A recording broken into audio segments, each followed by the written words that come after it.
Hey everyone, Tofu here, and welcome back to more Banjo-Tooie. Last time, it's been a while for me, we did Witchy World, and it was great, and awesome, and fun, and don't kill me, please. Yeah, we did Witchy World, and it was, like, one of the best worlds in the game, so it's kind of sad that we're done with it now, but it's time to move on to bigger and not super better things, but still pretty good things. We've got to first open up the next couple worlds, because we are out of worlds that we can actually access right now. We opened up Glitter Gulch Mine and Witchy World at the same time, but then we didn't do anything else. So we can actually open 3 worlds right now, and I would like to open up all of them at once, just to sort of get them out of the way. We need 14 Jiggies for this next one, and we have 30 of them, so we are well prepared to actually open up this next world. So, let's get ahead and start puzzling. Puzzling good. That looks like it goes there. No, it doesn't. It goes... Okay, I guess it went in that one. Yeah, the kind of... I swear, dude, they choose, like, the worst locations to actually, like... show the puzzle thing, because, like, I don't know, it feels like every room they choose for these worlds just look the same.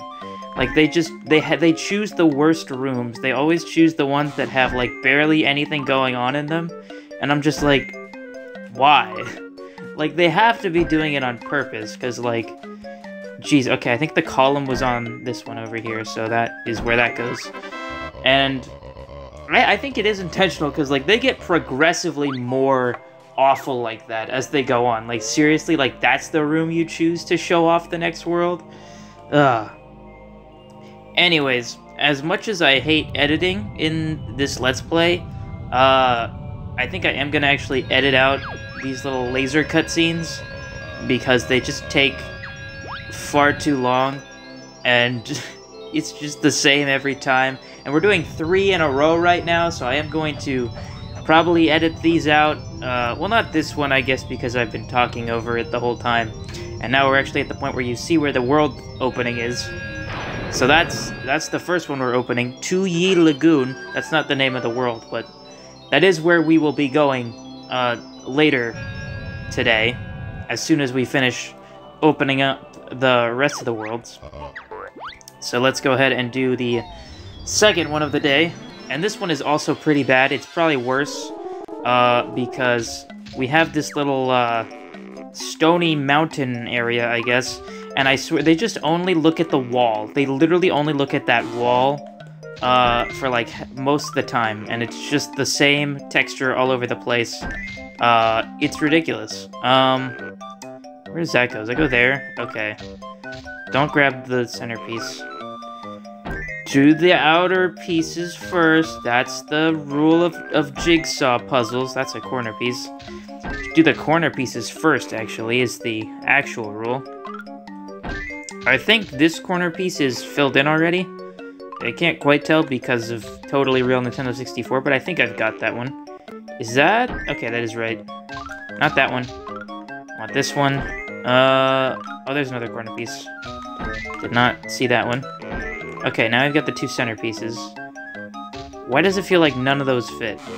Okay, well, I guess they do. There we go. Okay, now I'm gonna cut. And the laser goes there and blows open all those rock teeth thing. And that's an area we haven't been to yet, so that's kind of spoilery, but I guess it is designed to show you where to go, so I guess it makes sense. Anyway, this is the last one we need to do.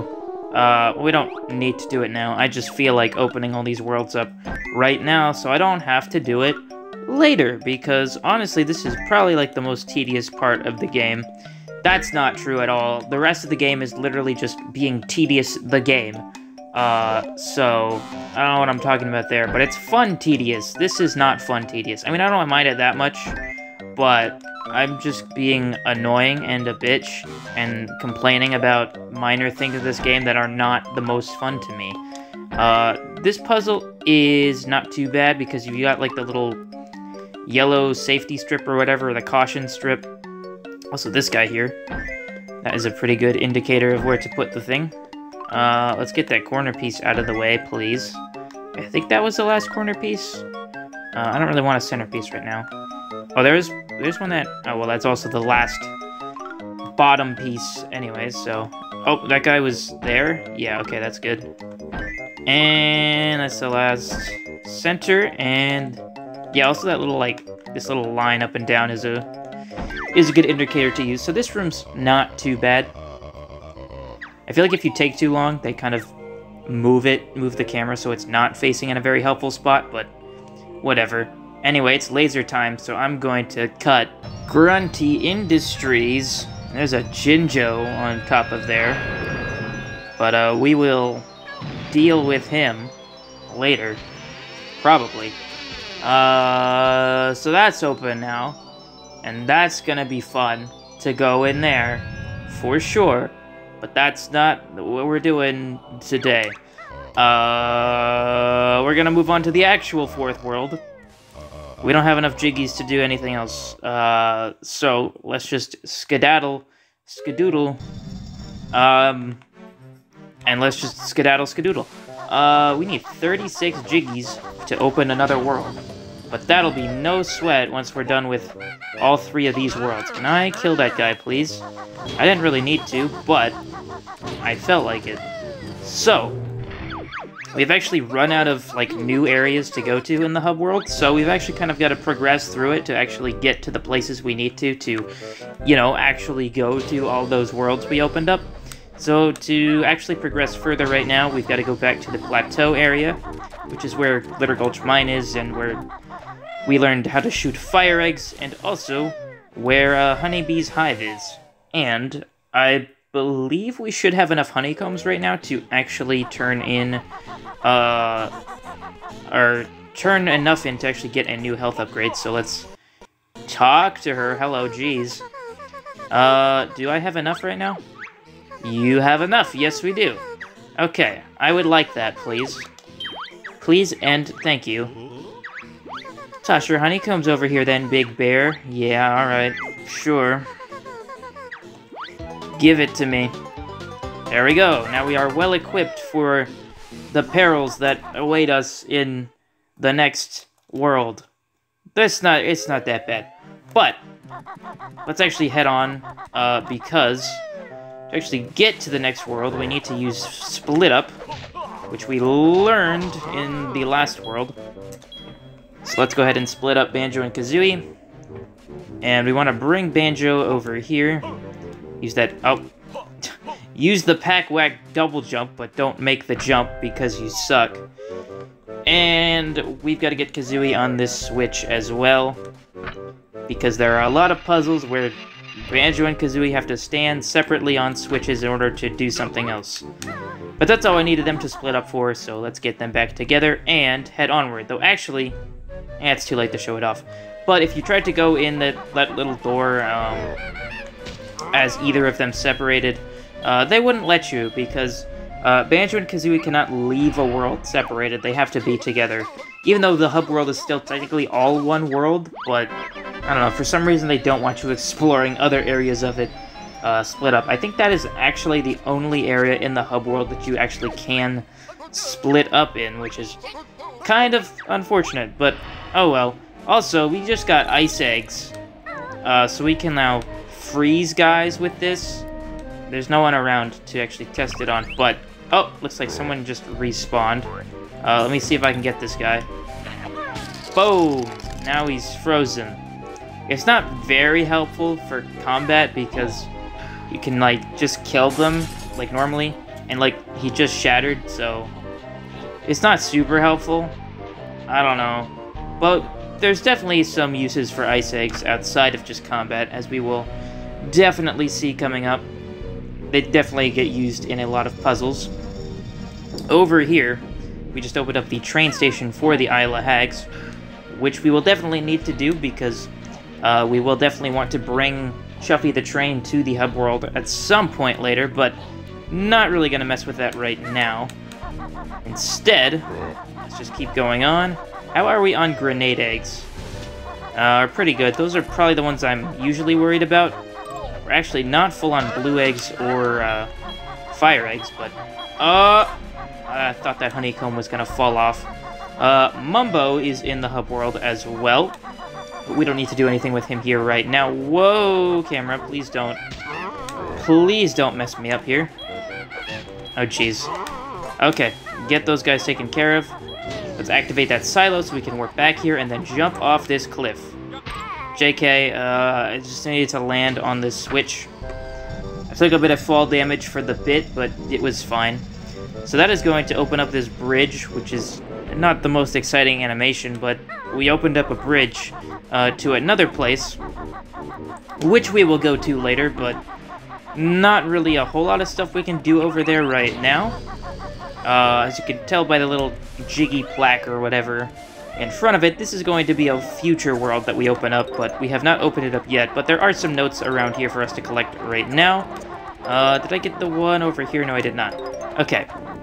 And up top here, you can climb up here, there is actually a Globo. So this is the Globo for Mumbo in Isle of Hags, but you can technically use the Globos wherever you want, so it's not a bad idea to pick that up right now. In fact, I would actually recommend doing it. But let's actually head into this world that we opened up earlier in the episode and finally start it, because that was the plan, to start this world today. Welcome to Jolly Roger's Lagoon. Not to be confused with Jolly Roger Bay from Super Mario 64. I know it's kind of weird that they did such a similar name, but I mean, I guess neither of them own the phrase Jolly Roger, so well, what are you gonna do about it, you know? We have these little, I don't know, not circles, they're like pentagons, I guess, that you can build drill, and there's usually some stuff underneath it. This is a bounce pad, but we can't seem to get high enough with it. We got some doubloons in these holes, which are only in this world. It's the currency of this world.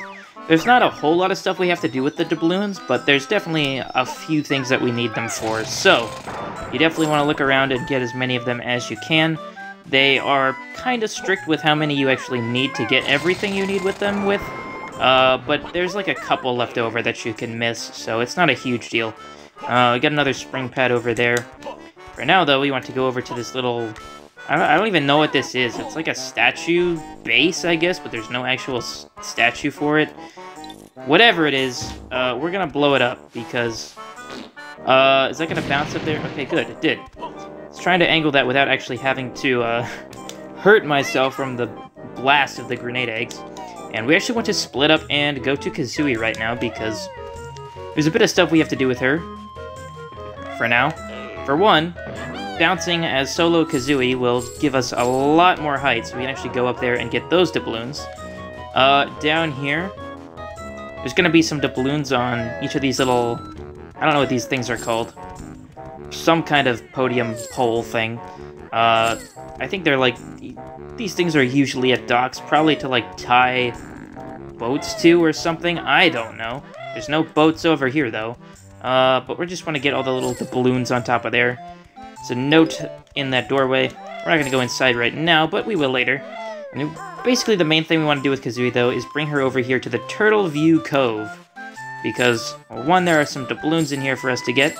And also, there is a Jam Jars move for Kazooie.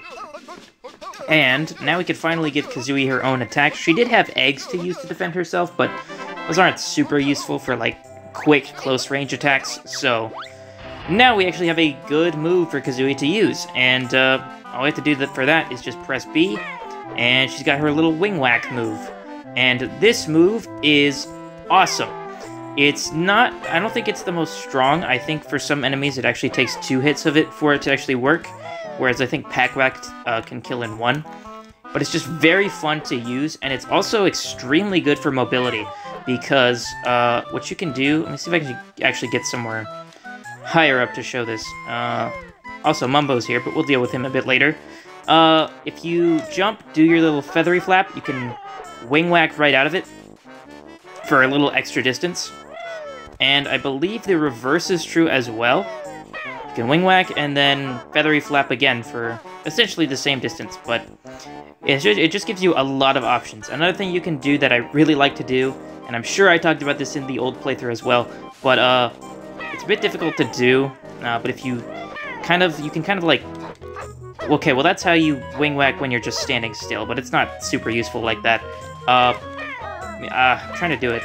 You can kind of like, if you mash B and A together, you kind of get like, she just kind of keeps, there we go, I kind of got it for a bit. She just kind of like keeps making that sound and she just kind of moves around really quickly. I don't know, I just find it very satisfying to do. It's not helpful at all in the slightest, but if you ever see me moving around like that when I'm playing as Kazooie by herself, it's just because I really enjoy doing it. I don't know, I love playing as Kazooie. She's definitely my favorite to play as. She's got such great mobility, and she's just fun to play as, and I would honestly love a whole game just based around Kazooie's solo moves in this game, because there is a lot that she can do. Not that Banjo isn't fun to play as too, but Kazooie definitely has way more fun stuff going for her. But that's enough of me gushing about how much I love Kazooie. For now, let's actually continue on with the world, and I'm trying to think what the best thing to actually do right now is. I think we actually just want to go in here to Jolly's, who is a very interesting guy, because he's gay. Yeah, he's definitely supposed to be gay. He's gonna ask us if we want to rent a room for 2 doubloons. Apparently a mole has dug a hole in it, but I don't really want to pay money for that. So yeah, I think he was definitely supposed to be like a gay stereotype. There's also the menu here, which you can read on your own. God. But I mean, like, I don't know, it's not like negative, I would say. I don't think it aged that poorly. I think he's fine. Jolly's he's a great little gay frog. Turn the freaking frogs gay. Or however that line goes. So this is the room that Jolly actually was trying to sell to us. You don't actually have to buy it. Instead, you can just blow it up. And he gets all mad about that. That was a brand new door. No, I don't know how much they cost. Why can't I skip that dialogue? Sorry, Jolly, but I don't want to spend money on a room with a mole in it. Well, I guess the mole is Jam Jars, so it's not that big of an issue. But now Jam Jars is going to teach us how to shoot eggs underwater. Again, it's another one of those moves that's just like, does that really count as a new move? Because it's just combining 2 things that we could already do. But it's like, we technically haven't been able to shoot eggs underwater before, so I guess it's not that, I mean, it's useful. We'll definitely need that, but it's just not super exciting, you know? Over here in this room, we have this guy, whose name is Captain Black Eye. And this guy is interesting because he was supposed to be in Project Dream, which was the Super Nintendo game that Banjo-Kazooie started as. Eventually, you know, moved to N64, and then they were like, no, we don't actually want to make a pirate RPG, we want to make a platformer.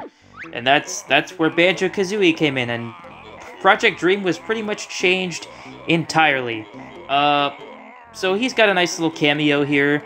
All he's really gonna do for us is give us some doubloons because he wants us to buy him. I think he said he wanted milk or water or something. I don't know. Oh god, it sounded like he just like broke his glass or I don't know. Oh, he fell over. Yeah, that's right. I'm sure he's fine. Oh, and here he says, I had a dream once, which is a reference to Project Dream. So, nice little cameo there, but really all we needed from him was the doubloons. I got the notes up here, right? Yes, I did. I have forgotten those before, and I've kind of kicked myself for it, but I got them this time. Last thing we need to do in here is kind of look into this little side room over here, and there's a barrel of gunpowder, so we're, of course, going to shoot a grenade egg at it, because that's like the smart and safe thing to do, and also very polite, I would say, it's always polite to blow open a hole in the side of someone's little restaurant bar thing, and I don't know what really happened there. The screen was just kind of black as it was loading back to me, but I'm sure it's fine. Anyway, that's all I've got to do for Jolly's right now. Also, I didn't explain it or look at the dialogue, but Jolly, I think, would have told you that his partner is missing right now. So we're going to have to go find them later. But we won't encounter them for a while. There's the hole we blew up. We don't need to go in there right now, but it is just something we have to do. We've got these little piggies down here who are, like, mutated because the water here is apparently polluted. This guy's got 3 arms. It's very strange. Does he say something funny here? Yeah, he can feel a 3rd leg starting to grow. Okay. So, actually, I don't need to go in here right now. There are doubloons down there, but I will get those later. Don't worry. To actually go ahead and fix this polluted water, we have to go up here, back up to Jolly's. So, let's do that because there was a spring pad here that I did not really interact with. I don't think that's going to be high enough. Kind of have to jump out of the hole and then go up. Kind of a tricky jump, honestly, for a kid to figure out. But, like, this is definitely... I guess that's a pretty good example of just how, like, much they expect you to be familiar with the Banjo-Kazooie mechanics, like, going into this game. Like, it is a true sequel, and it's definitely evolves, or, like, beyond what the first game introduced, and definitely expects you to be super familiar with the first game, to present you with the challenges that it gives you here.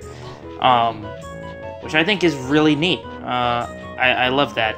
It's kind of funny because at the time I'm recording this, Tears of the Kingdom just came out, and I haven't played it. I'm not a Zelda fan, so I don't really have an interest in playing that game.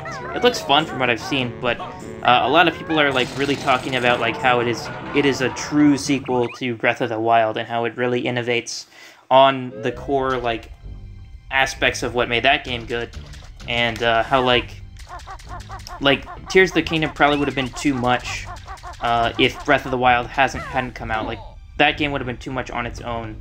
So, like, Breath of the Wild was kind of needed to introduce the main mechanics of the game in order for Tears of the Kingdom to be as appreciated as people are enjoying it now. And I think it's kind of similar to this game. At least I'm assuming, based on what I've heard about the game. But, like, this game is absolutely the same way in the sense that, like, it evolves so much of what made the first game very good, that, like, I mean, I know people have played this game without playing the first game, and probably still loved it, but, like, I think, like, I don't know, it's hard to explain, but, like, I just think that they did a very good job of, like, truly evolving the first game and making something incredible. Like, this game would have been super overbearing on its own had the first game not come out. That was a Minjo, by the way, if you forgot, from, like, the last couple episodes. We encountered Minjos for the first time, and they are fake Jinjos, so we gotta watch out for them. But yeah, that's just all I have to say about the Banjo-Tooie being an awesome sequel, because it's an awesome sequel. And I love the game a lot, could you tell? So yeah, we turned off the, I guess, pipe here. So no more pollution could actually come through that pipe, which I guess got rid of all the pollution that was already in the water. I don't quite know how that works. I guess it filtered through these little grates here. I'm not sure. So the pigs are happy now that they can swim in this water again. However, they're not actually happy yet because apparently the water is too cold right now. Or it might be too hot. I don't exactly remember. We have to heat it up or cool it down at some point. But we won't be able to do that for a very long time, so that is about the end of that conversation. There's not going to be much we can do with these guys for quite a long time, so we are better off just moving along and going about our business elsewhere. So, I guess next we will go in here to this little area, because we have Captain Blubber here, who was in Treasure Trove Cove from the first game. He's got another returning character here, which is pretty cool. And it's kind of nice, because now he actually owns a little, what do you call it? A jet ski? Wave racer. That's the right thing, I guess. So he owns a little wave racer shop, which is kind of cool, because at the end of the first game, you saw him riding a wave racer, at the very, very end of the game, like after the credits rolled and everyone was on the beach hanging out. So he's got a wave racer shop now, but it's not looking too good apparently, because he's kind of out of money, so he's giving us his last possession, which is that box, I guess. And he mentioned there that he was going to, try to play, I think it was like some kind of trivia night or something, at Jolly's and win a flying saucer machine or something like that. We'll see how that turns out. But yeah, his last possession here is a pair of turbo trainers. I don't know why he had those. He can't really use them. I mean, maybe he can, I don't know. But we'll get to those turbo trainers in a bit. By a bit, I mean like a couple seconds, because there's some stuff for us to get up here. And by stuff, I mean a Jinjo. I like always instinctively climb those barrels to get that guy. Oh, and hey, the yellow Jinjo family is complete, so we're gonna get a Jiggy for that. That's awesome.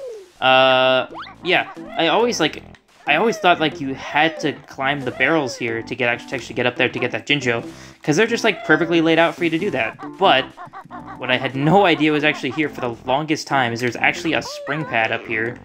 You can just bounce up here like that. I always forget that that's there, because I just, for the most part, I always use the barrels, because it feels like that was the platform challenge that was like intended. But anyways, let's actually use those turbo trainers, because it is Blubber's last possession, and he'll probably want us to get some use of it. And I don't know why those loading screens are taking so long now, but, what the heck? What? Did I hit B on accident? Okay, I might have hit B on accident. I was gonna say, one of the properties of the turbo trainers that they added in this game is that you can walk on water with them. So he actually had to do that there, but I messed it up. So let's try that again. I don't think I hit B. I don't have the memory of hitting B from like 10 seconds ago. So I must have like done it accidentally without realizing it. There we go. I did not hit B that time. Now I can actually walk on the water, run across, and get that Jinjo. I know it kind of looks like you might be able to jump out of the water to actually get that guy, but yeah, you can't. You have to run across and get a nice big jump from that. There are some more doubloons over here for us to get, so let's go ahead and get those. I forgot that I can swim faster now. It's good to swim faster. Actually, it's probably faster to just swim underwater than trying to just paddle across the surface very slowly. Yeah, that was definitely way faster. Okay, so you might have seen, or you might have not, I don't actually know what kind of angle you got of the water there. Well, I just fell in again, so you'll see again. There's a giant hole for us to swim in. But that is kind of dangerous, because we can only swim for so long. So we'll eventually run out of air if we try to explore too much down there, but you can technically do it without it. But I'm not going to, because this is a very casual playthrough. So, what I want to do now, I think we want to go up and see Mumbo first, before going in that other room that is, like, I think the only other room we haven't gone into yet. Because Mumbo actually has some doubloons in here, and that area down there that I have not gone into yet is actually where we turn in our doubloons. Anyway, I guess this level just has a theme of blowing up walls, because we can blow up a wall in Jolly's, and we can also blow up a wall in Mumbo's. And we don't actually have to go here right now, because we can't do anything. But I guess I'll show it off really quickly, because it is pretty cool. Some more lag there, which I don't understand why is happening, but whatever. Kill that guy, because he's an actual enemy and not an actual NPC. And we've got Tip-Tup over here, who has apparently had a child. Tip-Tup's another returning character, by the way. Not just from Banjo-Kazooie, even though he was in Banjo-Kazooie. but he's a returning character from Diddy Kong Racing, which is where Banjo first appeared, so kind of cool that Tip Top became a mainstay Banjo-Kazooie character, but he had a baby, and his baby can't seem to hatch, so that's unfortunate for that, but we can't really do anything about that right now. So he's just gonna have to wait a bit before we can actually help him. But speaking of helping, we need Mumbo's help right now. So, let's give him that Globo that we got. Which, actually, the Globo we got was the one from the Isle of Hags. We didn't actually get a Globo in Jolly Roger's Lagoon yet, so I don't know. That's kind of why I wanted to pick up that Globo in Isle of Hags, even though the actual Globo that we have to get is not too out of the way to get right now, but I don't know, I just like doing things like this. It's kind of, I guess this is kind of spoiling it, but the Globo that is for this Mumbo house is in that area, in that little room right there. But that's also where we turn in our doubloons, and Mumbo had like 4 doubloons in his house, so I think it's better to just get the doubloons there first, even though I think you're technically fine without it. I can't remember how many leftover doubloons you'll have if you actually get all of the doubloons and buy everything with them. I want to say it's 3, so I want to say like I actually needed to do that because there were 4 doubloons in Mumbo's house. But I don't know, maybe I'm wrong about that. I guess we'll find out very quickly. Anyway, what Mumbo did is he oxygenated the water, because that's a thing that he can just do. So now, we can actually swim underwater infinitely, and we don't have to worry about running out of air. Which is good, because this is only like a quarter of the world, and the rest of it is entirely underwater. But now we don't have to worry about drowning under there, which, honestly, is a good change. Because, like, that just makes water worlds actually good, and because the swimming in this game is now incredibly good, combine that with the fact that we can't drown, and you have a water world that's, like, actually fun to play. And it's one of the best water worlds in all of gaming, in my opinion, just because they said, fuck it, we're not gonna, like, you know, constrain ourselves to the normal reasons of why water levels suck. No, we're just gonna get rid of drowning, get rid of air, just make a fun water world. And they did. I love this world. It's not as good as Witchy World, in my opinion, but I think it's still pretty good. I think it's still up there as one of the better worlds in the game. We've got a guide to talk to here, but first I want to get this Globo up here, because we will still need it. There is the Grunty plush that was in Grunty's Furnace Fun at the end of Banjo-Kazooie. In fact, this pawn shop here has like a ton of stuff from the first game. Well, not a ton, it has just a few things. But when we have this box that literally just has BK on it, there is Brentilda's picture, which I can't remember if she had that hanging up in the lair at all. No, I think this was actually in Mad Monster Mansion. In the dining room area. And I think that's the only other reference in here, really, for now. But let's actually talk to this guy and see what he has to say. This is Pano. And we, of course, want to buy that Jiggy. And apparently that Jiggy is from the first game. So, it's kind of interesting because it's like a Jiggy that we've already collected, technically. So I don't quite know how that works, but whatever. We'll collect it again for 20 doubloons. So let's give him our doubloons. We gotta watch this animation of him actually putting our doubloons in the register. I like how the little drawer hits him as he opens it. Very cute. But we're gonna get that Jiggy. We've got 9 leftover doubloons, but now we're not done with them, because we go immediately back into the shop. There will now be a Cheeto page for sale. Yep, there it is. So, now we gotta get that. And this one, I think it's 5 doubloons, so I think we'll have 4 left over. So I guess I technically didn't need to get those, those doubloons in Mumbo's, house at all. So, I was kind of wrong. At least I think I was. I didn't actually see how much it cost, but I'm pretty sure it's just 5. So, yeah, if you could just put that in the register, buddy, and break your glass to actually give me the thing. Yeah, we had 4 left over. Okay, so I guess it doesn't really matter what order you do that in when it comes to Pano and Mumbo, but I don't know. That's just what I felt like doing. But yeah, I think that is actually everything to do on the surface for now.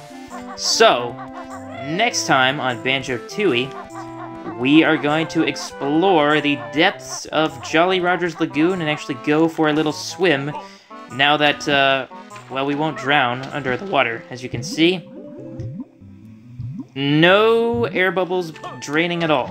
So, I will see you guys, next time. Bye-bye!